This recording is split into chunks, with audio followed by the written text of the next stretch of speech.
반갑습니다, 여러분. 잘 지내셨나요? 우리 오늘 19과 살펴보도록 하겠습니다. 제목이 뭐예요? 엘리후의 역할, 부제는 이 시대에는 중보자가 필요하다. 내용이 굉장히 단순한데요. 실제적으로는 대단히 중요한 내용이에요. 왜냐하면 우리가 또 하나의 엘리후가 되어야 되기 때문에 그러합니다. 내용이 235페이지 이렇게 나오죠. 어떤 목사님이 교우를 위해서 기도를 해주었는데, 열심히 기도해 줬는데 그분이 돌아가셨어요. 그래서 그 부인이 목사님에게 전화를 하자 목사님은 큰일 났다, 가슴이 철렁했는데 그 부인이 하는 말이 그 다음 페이지 236페이지 같이 한번 읽읍시다. 남편은 치료되지는 않았지만 치유되었습니다 하고 감사하는 내용이었어요. 자, 여기서 이제 치료와 치유는 어떻게 다른가 하는 문제가 등장을 하는 겁니다. 236페이지 셋째 줄 두 번째 문단을 같이 한번 읽어요. 치료하다는 아픈 부분을 의학적으로 고치는 것으로 의사들이 감당합니다. 반면에 치유하다는 종합적으로 몸과 마음과 영혼을 고치는 것입니다. 치유는 하나님이 하십니다. 치유와 치료를 구분하실 수 있겠죠. 그러니까 치료라고 하는 것, 즉 병원에 가서 의사 선생님을 만나서 치료받는 것은 치유 과정의 작은 부분일 뿐이에요. 그래서 우리가 세 번째 문단을 보시면 이렇게 나와 있어요. 우리는 몸이 병들었을 때 빨리 치료되기를 갈망합니다. 그러나 그보다 더 중요한 것은 그것을 통해, 즉 치료를 통해 내 인생의 문제를 치유받는 것입니다. 어떻게 생각하세요? 빨리 치료되면 된다, 그게 끝이 아니라는 거예요. 왜냐하면 여러분, 치료받아야 할 질병을 하나님이 주시는 이유는 여러 가지 원인이 있겠지만 사실은 그 사람을 치유해야 되는데 자기가 치유받아야 될 부분을 모르고 있어요. 그래서 치료해야 할 질병을 주면서 그 질병을 통하여 하나님을 찾고 만나게 함으로써 몸과, 거기서 끝나는 게 아니에요, 마음과 영혼이 같이 치유되는 은혜를 베풀려고 하는 거예요. 이 메커니즘을 우리가 잘 이해를 해야 돼요. 치료, 아픈 부분 빨리 낫고 그게 끝이 아니에요. 그죠? 그보다 더 중요한 게 뭐라고요? 치유가 되어야 된다는 거예요. 몸과 마음과 영혼의 치유가 일어나야 된다는 거예요. 그래서 거기 넷째 문단. 그러므로 아무리 고통스러운 환경에 있어도, 찾으셨어요? 같이 읽읍시다. 하나님이 다스린다, 주님이 나와 함께 하신다, 이것이 나를 향한 하나님의 사랑이다라는 사실을 확실히 믿는다면 고난은 상처가 되지 않습니다. 다른 말로 말하면 치료가 되지 않아도, 질병이 치료가 되지 않아도 이 세 가지, 하나님이 다스리시고 하나님이 나와 함께 하시고 그리고 이것이 나를 향한 하나님의 사랑이라는 사실을 확실히 믿는다면 그 영혼은 치유된 영혼이 되는 거예요. 그렇죠? 그래 안 그래요? 그래서 이 치유가 일어나면 그 모든 고통과 아픔은 뭐가 되느냐? 합력하여 선을 이루게 되는 거예요. 근데 이 메커니즘을 이해하지 못하면 왜 이렇게 아픈가, 왜 이렇게 빨리 낫지 않는가, 하나님도 빨리 신속하게 낫게 해주시지, 그렇게만 생각하는데 아닙니다. 하나님의 핵심은 뭐예요? 치료예요? 치유예요? 치유입니다. 치유. 그래서 우리가 치유받은 영혼이 되어야 되는 거예요. 치유받은 몸과 마음과 영혼이 되어야 한다는 것을 우리가 확실히 이해할 수 있기를 바랍니다. 지난 시간에 이제 욥이 자기 인생을 결산하면서 내가 이렇게 살아왔다고 하면서 뭐라고 결론을 내리냐면 237페이지 둘째 줄에 보시면 내가 죄악 중에 죽지 않고 의로운 가운데 죽게 된 것을 감사하고 마지막에 결론 내리기를 내가 한 말 다 사실이다. 반대 의견이 있으면 고소해라. 그런 당당한 얘기를 했잖아요. 그러니까 욥은 이제 친구들의 모든 비난을 듣고 나서 마지막으로 자기가 살아온 것을 다 고백하면서 나 힘써서 의롭게 살아왔다. 후회 없다. 그렇게 얘기를 했어요. 그러면서 욥은 이제 자기가 하고 싶은 얘기를 다 한 거예요. 자, 그러니 아무리 세 친구가 뭐라고 했어도 욥이 아니라는데 뭐 어떡하겠어요. 그죠? 그러니까 욥도 이제 할 말 다 했고 친구들도 할 말이 이제 없어졌어요. 그러니까 욥과 세 친구의 대화가 그친 거죠. 그죠? 자, 그럼 이제 짠 하고 하나님이 나타나셔야 되는데 웬걸 엘리후라고 하는 제3자가 등장하는 거예요. 예? 왜 엘리후가 등장하고 엘리후는 도대체 누구고 그 이유는 무엇이며 역할이 뭐냐? 이제 우리가 이거를 배워야 하는 겁니다. 그래서 이제 단순하게 생각하면 친구들과 욥의 대화가 그쳤을 때 엘리후가 등장하는 것이 의외지만은 현실적으로는 아주 깊은 의미를 가지는 것이고 이게 진정한 현실이라는 것을 우리가 기억할 필요가 있어요. 자, 그래서 이제 엘리후가 누구인가에 대한 얘기가 237페이지 조금 밑에 나오고, 자, 우리는 다음 페이지 238페이지로 가서 첫 번째 문단을 한번 읽어보겠습니다. 그런데 엘리후가 왜 갑자기 이 시간에 등장하는 것일까요? 즉 엘리후는 하나님이 나타나셔야 할 순간에 대신 나타난 사람입니다. 그럴 만한 이유가 있어서 나타났을 텐데 엘리후가 등장한 이유는 무엇이고 그의 역할은 무엇일까요? 자, 여러분, 두 번째 문단에 보면은 엘리후가 나타나서 처음으로 한 일이 뭐예요? 화를 내는 거였어요. 욥에게 막 화를 냅니다. 욥에게 막 화를 내요.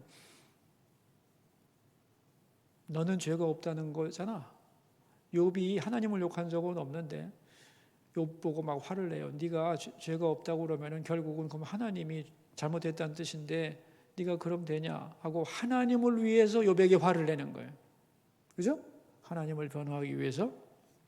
또 하나는 친구들에게 막 화를 냅니다. 정확한 근거도 못 대면서 왜 욥을 죄인이라고 몰아붙이느냐 하고 욥의 친구들에게 화를 내요. 누구를 위해서? 욥을 위해서. 그러니까 우리가 이제 이 사람이 왜 화를 내나 하는데 이 화라는 말에 마음을 빼앗기면 안 됩니다. 화를 내는 것이 아니라 그 화를 통해서 뭐 하려고 하는 거냐면은 변호해 주려고 하는 거예요. 변호해 주려고. 누구를 변호해 주려고? 하나님과 욥을 변호해 주기 위해서 그렇게 하는 거예요.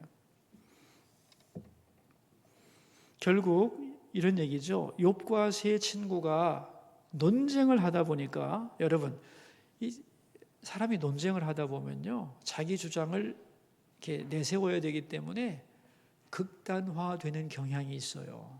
그죠?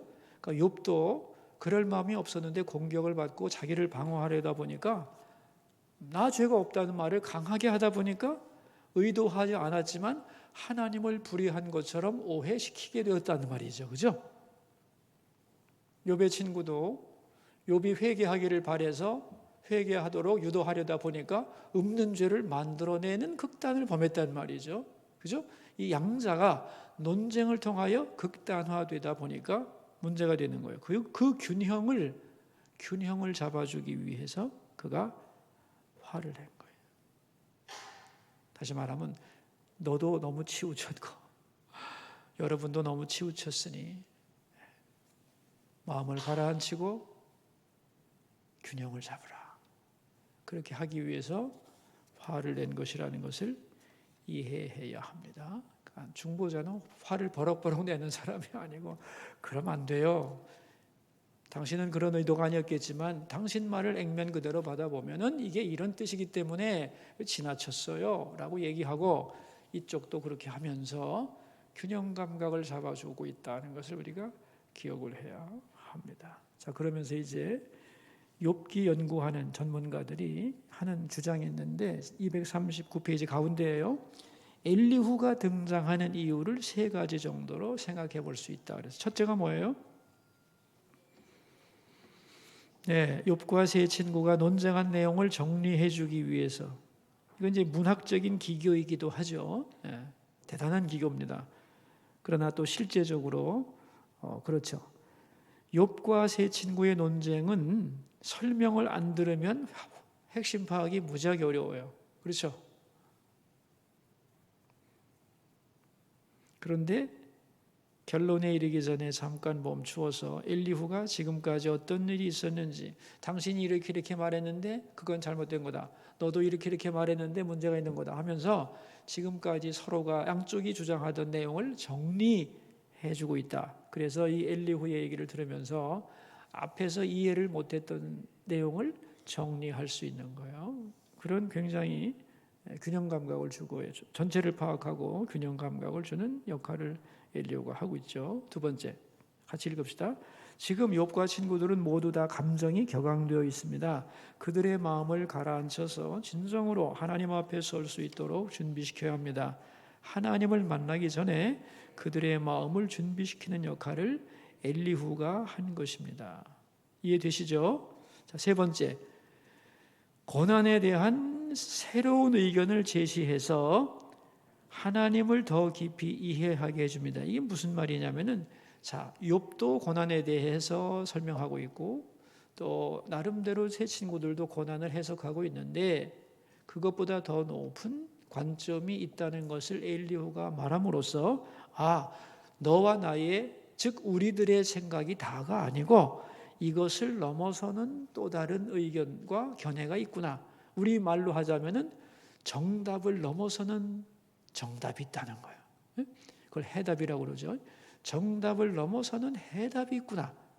사람도 그럴진데 하나님이 보실 때에야 우리가 생각하는 답보다 더 뛰어난 답을 가지고 계신다는 것을 의식하게 만들어주는 거예요. 그래서 이제 하나님의 음성에 귀를 기울일 수 있도록 준비 작업을 쫙 해주는 것이 바로 엘리후의 역할이라는 거죠. 그래서 마지막 세 줄, 239페이지 마지막 세 줄 읽겠어요. 그러므로 엘리후는 욥과 세 친구들의 논쟁에서 서로 간의 갈등을 완화하고 상처난 마음을 치유하고 하나님의 음성을 들을 수 있도록 준비시키는 중보자 역할을 하고 있다 그랬어요. 자, 이제 새로운 용어가 나왔죠. 중보자라고 하는 것. 그러니까 엘리후가 중보의 역할을 하고 있다 그런 얘기입니다. 그러니까 예수님이 하시는 하나님과 우리 사이의 중보자가 우리는 될 수가 없는 거죠. 주님만이 가능한 거고, 인간끼리의 관계 속에서 다양한 메커니즘이 발생했을 때 그 속에서 우리는 중보 역할을 할 수 있다 하는 것인데, 그러면 이제 그 중보의 그 역할을 엘리후가 어떻게 하고 있는가를 보면서 우리도 어떻게 중보자의 역할을 할 수 있느냐 하는 것을 우리가 배워야 한다는 거예요. 그죠? 자, 엘리후가 어떻게 중보 역할을 했는가? 세 가지인데, 첫째가 뭐예요? 엘리후는 귀를 기울이고 들었습니다. 성경 구절 나오죠? 뒷전에서 나의 의견을 감히 내놓지 못하고 끝까지 들었다고. 그죠? 그 밑에 문단이에요. 엘리후는 함부로 끼어들지 않고 그들이 하고 싶은 말을 다 할 때까지, 그들이 더 할 말이 없을 때까지, 양쪽이 다 더 이상 할 말 없음, 그럴 때까지. 중요한 단어가 나오네요. 겸손한 마음으로 인내심을 가지고 끝까지 들었습니다. 그죠? 맞죠? 여러분, 귀를 기울이고 듣는 게 무지무지 중요한 겁니다. 사실 목회 지도, 영적 지도, 또 상담의 핵심이 뭐냐 하면은, 상담을 배운 사람들도 그러려고 하지 않더라고요. 그런데 문제는 뭐냐면 자꾸 대답을 해주려고 하는데 안 해요. 대답보다 더 중요한 것은 들어주는 거예요. 여러분 부부싸움 할 때 남자들이 모르는 게 하나 있습니다. 남자들한테 내가 기회만 있으면 얘기하는데 현실에서는 잘 적응을 못하는 것 같은데, 이 남자들은요, 문제가 나오면 대답부터 딱 하려고 그래요. 아, 그건 이렇게 하면 돼, 이렇게 하려고 하는데, 여러분은 안 그렇죠. 여러분은 대답보다 더 원하는 게 뭐예요? 내 얘기를 그냥 들어주는 거 아니에요? 그런 거예요. 그게 더 중요한 거예요, 사실은. 대답을 모르겠어요, 솔직히. 대답이야 시간 가면 다 알게 되는 건데. 인간인 이상 대충 대답 다 알지, 그죠? 문제는 이 열받은 마음, 긴장된 이 마음을 나누고 싶은 거예요, 그죠? 그렇잖아요. 그래서 할 얘기가 많은 거고, 얘기하고 싶은 거고, 공감을 받을 때 충만해지는 거, 채워지기 때문에 얘기 좀 하자고 하면은 답이 이건데 왜 그래? 하고서 이제 이렇게 하면은 서운하죠. 그죠? 그래서 여러분, 교회에서도 그렇고 이 시대가 안 들어주는 시대예요.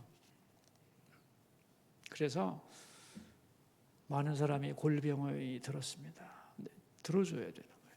그래서 이 중보자의 첫째 역할이 들어주는 거예요. 근데 이게 들어주려면 뭐가 필요하대요? 겸손한 마음으로 인내심을 그죠? 들어줘야 돼요. 들어주는 게 굉장히 중요한 사역이에요, 여러분. 여러분 구역 식구들이 와가지고 뭐 구역장님, 권사님 그러면서 이제 얘기 걸면은 별로 쓸데없는 말도 많죠. 나 솔직히 얼마나 바쁜지 모르겠는데, 그지? 저 얘기를 내가 듣고 있어야 되나, 그럴 수 있을 때 많잖아요. 근데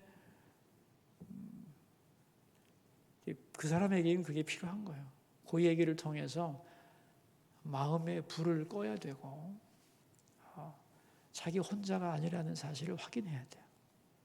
그래서 여러분, 내가 뭐 어떤 굉장한 사역을 막 해야 된다고 생각하는데 아닙니다. 제가 볼 때는 나이가 들고 신앙이 성장할수록 뭐부터 할 줄 알아야 되냐면은 대답하세요, 여러분이. 뭐부터 해야 돼요? 들어줄 줄 아는. 그죠? 들어주는 거. 더구나 믿음을 가진 성숙한 분이 들어준다는 것 자체가, 말하는 사람에게는 그 자체가 치유입니다. 자체가 치유예요. 그리고 그 밑에 써놨죠. 인생의 복잡한 문제들이 왜 해결되지 않느냐. 끝까지 듣지 않기 때문에. 그래서 들어주는 것이 중요한 사역이다. 여러분 꼭 기억하세요. 들어주는 것이 중요한 사역이다.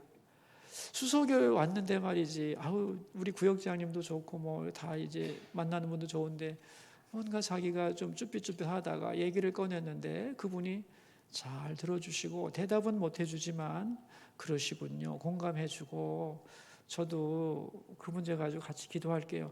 이렇게만 해주면 그 교회가 얼마나 좋은 교회 되겠어요? 어떻게 생각하세요? 나 그런 교회 다니고 싶을 것 같아. 안 그래요? 여러분, 그런 거예요. 그러니까 여러분이 여기까지만 하죠, 뭐. 들어준다는 게 중요한 거예요. 두 번째, 들은 다음에는 어떻게 하느냐 이거지. 240페이지 밑에서 두 줄.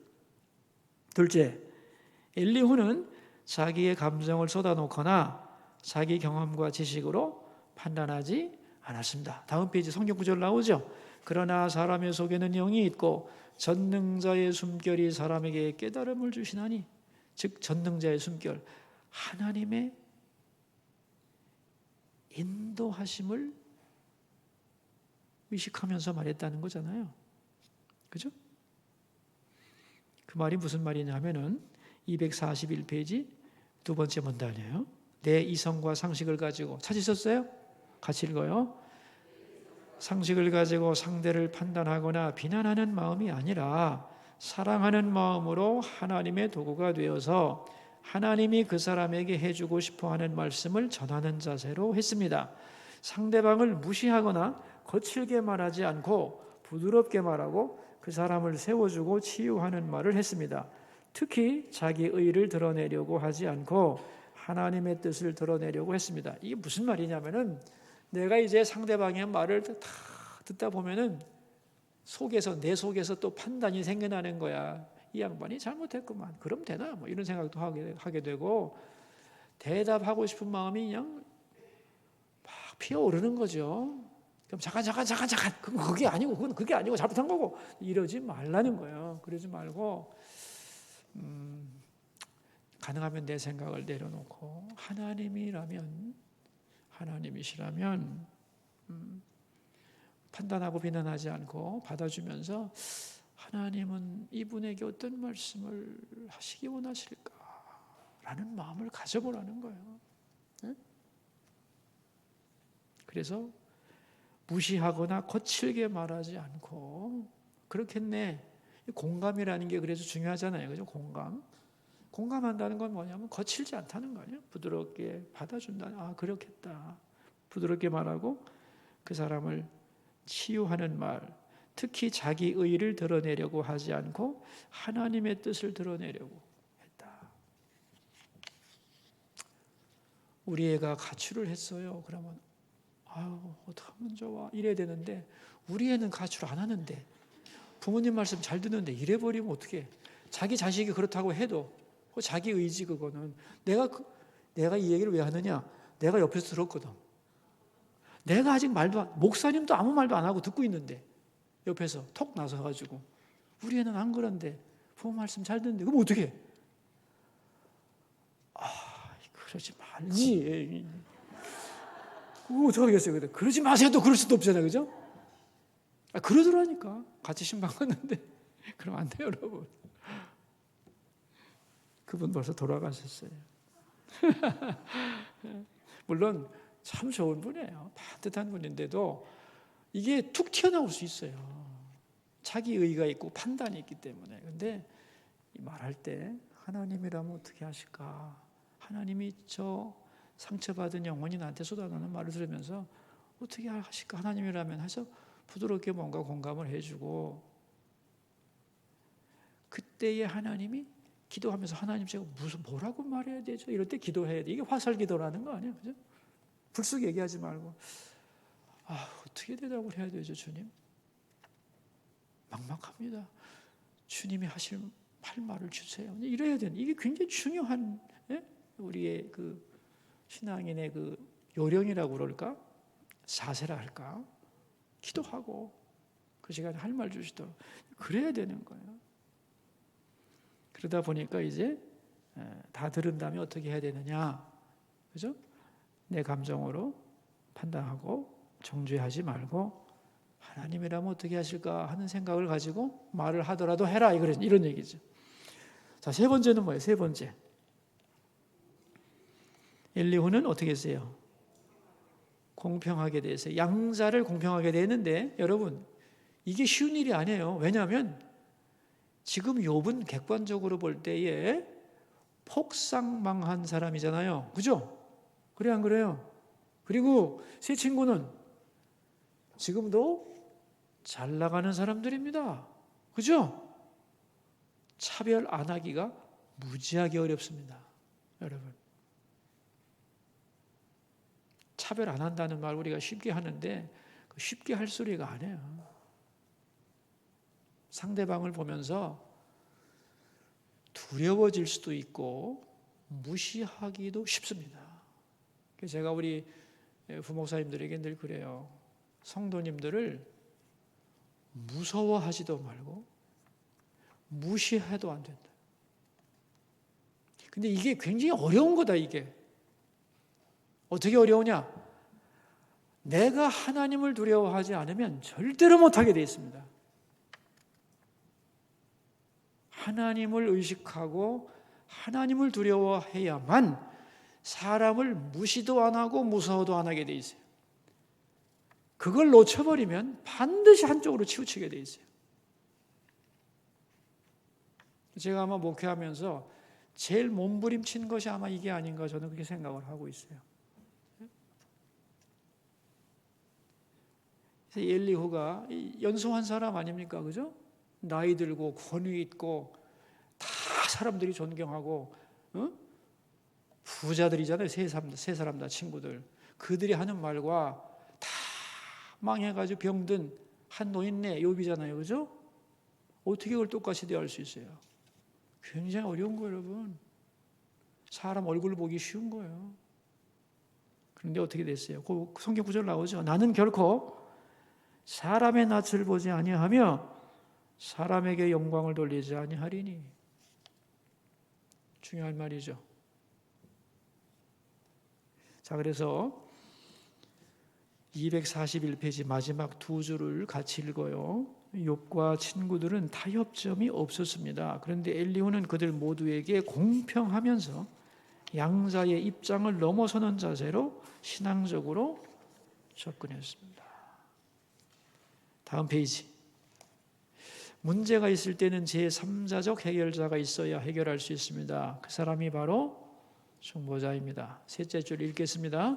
엘리후를 잘 살펴보면 우리가 어떻게 중보자 역할을 감당할 수 있는지를 알게 됩니다. 살다 보면 다른 사람을 권면하거나 위로하거나 충고하거나 상담할 때가 있습니다. 그때 이 원칙을 기억하세요. 첫째, 끝까지 들어주고, 두 번째, 그 다음에는 내 감정을 내려놓고 상대방을 하나님의 눈으로 보고 하나님의 마음으로 말해야 합니다. 사랑하는 마음으로 하나님이 그에게 하고 싶어하는 말씀을 전하는 마음으로 말해야 합니다. 잘 안 되는데 되려고 노력하다 보면 발전하는 거예요. 마지막 세 번째가 뭐예요? 공평해야 합니다. 사람의 눈치를 보거나 아첨하지 말아야 합니다. 그러니까 중보적 역할을 하려면 어떻게 해야 되는지 이제 배웠어요. 그죠? 연습해야 돼요. 연습해야 돼요. 자, 우리 결론이 뭐예요? 엘리후가 필요하다. 그래서 그 문단의 마지막 세 줄 보시면 이렇게 나오죠. 이렇게 생각하세요. 욥의 세 친구가 읽어보세요. 오시범을 보여주었다면 엘리후는 정시범을 보여준 것입니다. 다시 말하면 우리는 엘리후 같이 되거나 욥의 세 친구 같이 되거나 그럴 수 있다는 거예요. 그죠? 욥이라는 상대에게 우리는 욥의 세 친구처럼 될 수도 있고 엘리후처럼 될 수도 있다는 거예요. 근데 여러분이 한번 판단해 보세요. 욥의 세 친구의 숫자가 엘리후보다 훨씬 많겠죠? 어떻게 생각하세요? 그래서 세상이 힘든 겁니다. 네? 심지어 교회도 힘든 이유는 이런 거예요. 네. 자, 242페이지 마지막 문단. 욥기를 연구해 보면 엘리후가 하는 일이 설교자의 역할과 비슷하다는 것을 알 수 있습니다. 이건 이제 기독교적인 용어로, 종교적인 용어로 볼 때 그렇다는 거예요. 세상에서 살다 보면 상처도 받고 속이 상하고 머리가 복잡하고 가치관이 혼란스러워집니다. 이런 상태에서는 하나님의 음성을 듣기가 어려워. 중간 단계가 필요해요. 우리의 상처를 보듬어주고 씻어주고 부드럽게 해주고 현세를 신앙의 눈으로 바라보게 해줘야 됩니다. 그때 우리의 마음이 고요해지고 치유가 일어나고 새로운 마음으로 문제를 바라보게 되고 하나님을 바라볼 수 있고 그 속에서 하나님의 음성을 듣게 되고 문제가 해결됩니다. 그러므로 엘리후의 말은 설교와 같습니다. 주일에 와서 이제 예배 드릴 때 이제 이런 일이 벌어져야 되는 거죠. 그죠? 그래서 이제 여러분 교회를 위해서 기도할 때 꼭 해줘야 될 게 이제 여러분 이런 거예요. 교회에 사역이 많기 때문에 우리의 기도가 흩어질 수 있지만 가장 중심은 뭐냐 하면은 예배를 통하여 하나님의 음성을 듣는 거예요. 이게 안 되면 아무리 모든 게 다 잘 돼도 교회가 아니기 때문에 언제나 가장 우선적으로 빼놓지 않고 해야 되는 것은 성도들이 어려운 시간을 내서 교회 온 거죠. 저는 교회 오는 한 분 한 분이 거저 왔다고 생각 안 해요. 진짜 하나님이 보내셔서 왔고 그분들로서는 어찌됐건 간에 정성으로 온 거예요. 여기까지 온다는 것 자체가 너무너무 귀한 거잖아요. 그런데 이 방해가 많거든. 피곤함도 있고 산만함도 있고 뭐 가슴에 복잡한 생각이 많고 그러니까 그런 것들이 정리되고 하나님 앞에서 찬송을 부를 때 찬송가에 내 마음을 실어 하나님께 올려드리고 기도할 때 그 기도에 내 마음을 담아서 하나님께 올려드리고 그죠? 그러면서 이제 말씀을 들으면서 이 해석이 없으면 하나님 말씀도 이해가 어려운 게 얼마나 많아요, 그죠? 그 말씀의 배경과 이런 걸 다 들으면서 그렇구나 하면서 이제 주님의 음성을 듣고 주님의 만지심을 받고 돌아가면 그 예배야말로 참 행복하고 하나님의 큰 은혜죠. 그 은혜를 모른 상태에서 뭘 하겠냐 이거죠. 그거 없이 헌금 내고 봉사하고 뭐 교제하고 사업을 하고 뭐 많은 프로젝트를 해도 소용이 없어요. 그죠? 이걸 꼭 중심으로 해 주셔야 되고, 비록 사역에 참여하지 못하더라도 여러분 시간 없으면 못하는 거죠. 어떡하겠어요. 또 하실 분이 또 있고 또 기회 주실 때는 하는 거고, 그렇지 못할 때는 어떻게 해야 돼요? 항상 예배를 위해서 기도해 주셔야 돼요. 아멘이죠? 모두가, 나만이 아니라 모두가. 저는 이렇게 설교하다 보면은 어떤 때는 이 말씀이 막 이렇게 하나님께서 이렇게 말씀을 사람의 속에 이렇게 새기시는 것 같은 느낌이 들 때는 참 좋은데, 어떤 때는 막 튕겨와. 그러면 내가 입이 말이 꼬여 막.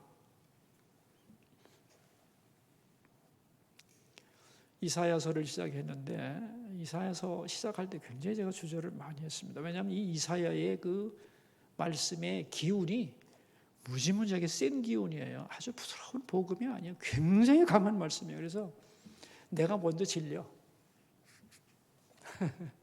그래서 기도를 많이 하고 하지 않으면 이 말씀 자체에 내가 휘둘릴 수 있고요. 그리고 듣는 분들도 탕탕 튈 수가 있어요. 그죠? 부드럽게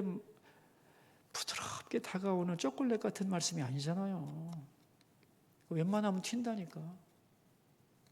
그래서 기도를 저도 많이 하고 해야 되고, 여러분도 많이 하시고 들으셔야 돼요. 그럴 때는 기운이 세기 때문에 변화가 일어날 수 있죠. 그래서 기도를 많이 해주시기 바라요. 이 말씀 자체가 강한 것이기 때문에, 아주 부드러운 게 아니에요. 굉장히 강한 거예요. 나도 부담스러운데, 듣는 사람도 부담스럽고. 그러나 이것을 하나님께서 하나로 묶어가시고 말씀을 주신다면 그 파워는 세겠죠. 깊이 들어가겠죠. 깊이 들어가느냐 아니면 겉도느냐, 탱탱 튀느냐, 갈림길에 서 있는 겁니다. 그래서 손대고 싶지 않았어요. 근데 돼야 될 때가 돼서 손은 댑니다마는 기도하고 있습니다. 여러분도 기도해 주시고 구역에 가서도 이 얘기를 꼭 전하셔서 기도 많이 하고 우리 말씀을 듣도록 하자.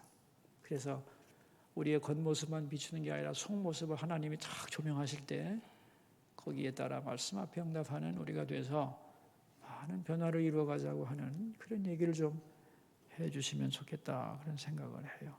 어디 얘기하다 이렇게 됐죠? 우리가? 어디 얘기하다 이렇게 됐나? 네? 설교자 와서 고맙습니다. 설교자 역할과 비슷하다는 얘기 하다 이렇게 됐네, 그죠? 고맙습니다. 자, 그럼 여러분 243페이지 두 번째 문단. 그렇다면 설교자가 아니면 중보자가 될 수 없느냐? 아니죠. 지금 제 얘기 했잖아요. 근데 여러분은 엘리야 역할을 못하나? 못해요? 아니잖아요. 할 수 있다는 얘기잖아요. 아닙니다.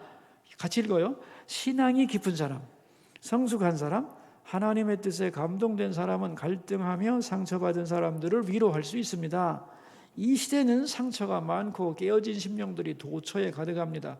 누가 그들을 위로해주고 하나님께로 이끌겠습니까? 이 시대에 어떤 사람들이 필요할까요? 엘리후 같은 사람들이 필요합니다. 그러므로 살면서 여러분 모두가 엘리후 같은 사람을 만나기를 바라고, 한편으로는 누군가에게 엘리후 같은 사람이 되기를 바랍니다. 자, 기도를 읽겠어요. 하나님 아버지, 우리의 병든 몸을 치료해 주시고 우리 삶의 진정한 치유가 일어나게 해 주시기를 기도합니다. 성전에 와서 상처난 몸과 마음과 영혼을 치유받고 회복되어 세상으로 나가게 하소서. 중보자가 필요한 시대입니다. 고통을 당할 때 엘리후 같은 사람을 만나게 하시고, 또한 우리도 누군가에게 엘리후처럼 들어주고 하나님의 마음을 전하고 치우치지 않고 공평하게 대하는 중보자가 되게 하소서. 자, 이제 문제를 풀어야죠. 첫 번째, 엘리후는 욥과 친구들의 논쟁에서 어떤 역할을 하고 있나요? 첫 번째, 화를 냈죠? 그죠? 화를 낸 이유는 양자의 극단화된 관점의 오류를 지적하면서 균형적 시각을 주려고 했던 거죠? 그죠? 그 부수적인 결과로 또 뭐가 있었냐면은 친구들과의 논쟁을 정리하는 효과도 있었죠. 자, 두 번째, 그리고 하나님이 그들에게 하고 싶은 말씀이 뭔가를 전달하는 마음으로 그들에게 말함으로써 그들의 마음을 가라앉히고 주의 음성을 들을 수 있는 준비를 시켰죠. 세 번째는 새로운 의견과 관점을 제시하면서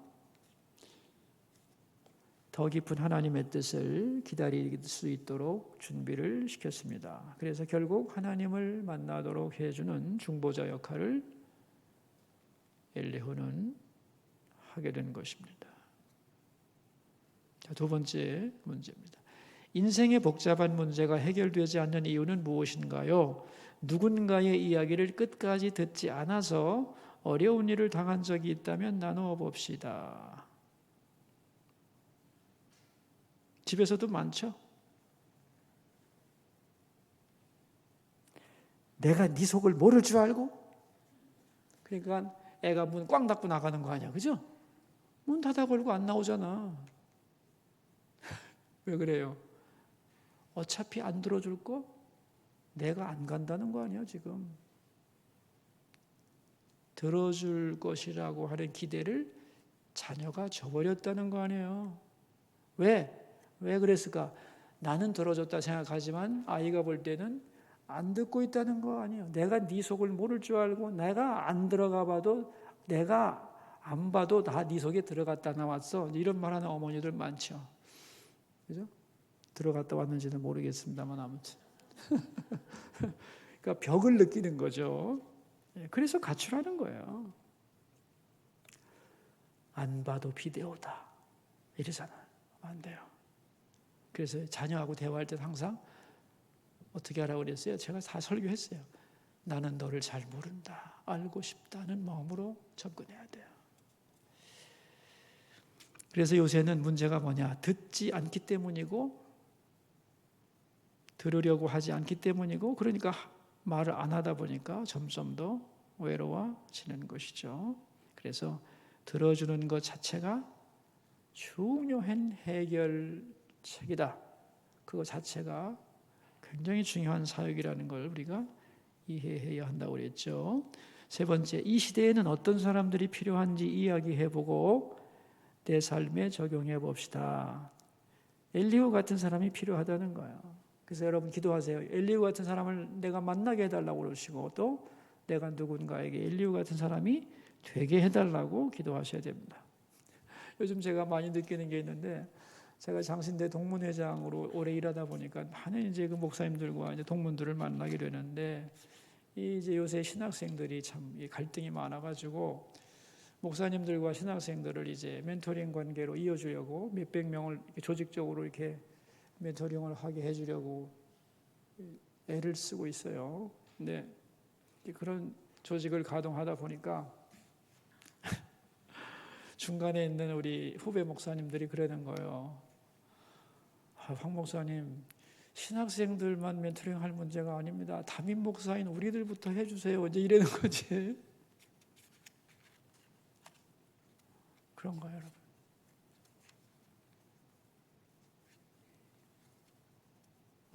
멀쩡한 교회의 담임 목사들이에요. 그래도 누군가의 지도가 필요하고 그분들의 말을 들어줄 사람이 필요한 거예요. 그래서 제가 지금 그럼 어떻게 해? 이 문제를 일단락 짓고 나서 그 다음 단계로 생각을 해봐야지. 지금은 더 급한 사람들이 워낙 많으니까 여러분은 좀 기다리고 좀 시간을 두고 생각을 해보자. 그런 얘기들을 나누고 있어요. 그러니 뭐 우리 모두가 다 들어줄 사람이 필요하고 그죠? 그런 거예요. 현실이 어떤지를 잘 느끼고 있습니다. 근데 여러분 이제 그런 엘리후도 만나야 되고 또 주님께 쏟아놓으면 되죠. 그죠? 주님은 우리 소리 다 들으시잖아요. 다 제발 시간 없어서 못 듣겠으니까 나중에 와라. 예수님은 그런 말씀 안 하시잖아요. 난 그게 너무 좋던데. 그죠? 아무 때나 와서 무슨 말을 해도 주님은 들으셔요. 새벽에 와서 기도하는 분도 많고 밤늦게 와서 기도하는 분도 많아요. 요즘에 밤 10시까지 기도하는 분 많습니다. 주님은 싫다고 가라는 사람은 가라고 안 하잖아요. 언제나 오라지. 아침에 왔다 저녁에 오면 또 좋다고 하시지. 그게 여러분의 마음속에 느껴지죠? 행복하다. 안 느껴지세요? 그런 거예요. 그러니까 우리가 주님께 마음을 쏟아놓고 또 주님의 음성을 자꾸만 듣고 민감해지다 보면 우리 자신이 또 엘리후 같이 변해갈 것이라 생각하고 또 꼭 필요한 엘리후 같은 사람도 하나님이 우리에게 보내주실 것이라고 믿습니다. 여기서 마치도록 하죠. 기도하겠습니다. 고맙습니다. 하나님 아버지. 엘리후의 역할이 뭔가 생각해 보았습니다. 욥과 세 친구의 대화가 끝났을 때 하나님이 나타나셔서 바로 문제를 해결하지 않으시고 제3자 엘리후가 등장해서 하는 일이 뭔지를 보면서 인생도 그렇구나. 우리에게도 많은 엘리후가 필요하고 하나님은 엘리후를 보내서 우리의 마음을 준비시키고 진정으로 하나님을 만날 수 있는 길을 열어가신다는 것을 우리가 알고 주여 우리에게도 엘리후를 주시고 우리도 누구에겐가 엘리후 같은 역할을 잘 감당하게 하시고 그 역할이 뭔가를 또한 배우고 또 우리도 그렇게 실천하면서 우리의 신앙생활이 풍요해지고 또 만남 있는 관계가 되고 또 그런 도움을 받아서 주님을 더 깊이 알아가는 소중한 은혜가 넘쳐나게 하옵소서. 교구와 구역에서 우리 함께 말씀 배우면서 하나님께 마음을 모으고 우리 모두가 성장해가고 무엇보다도 치료를 넘어서는 치유의 은혜가 우리 가운데 날마다 있게 하옵소서. 존귀하신 예수님의 이름으로 기도합니다. 아멘. 자, 여러분 수고하셨습니다. 감사합니다. 네.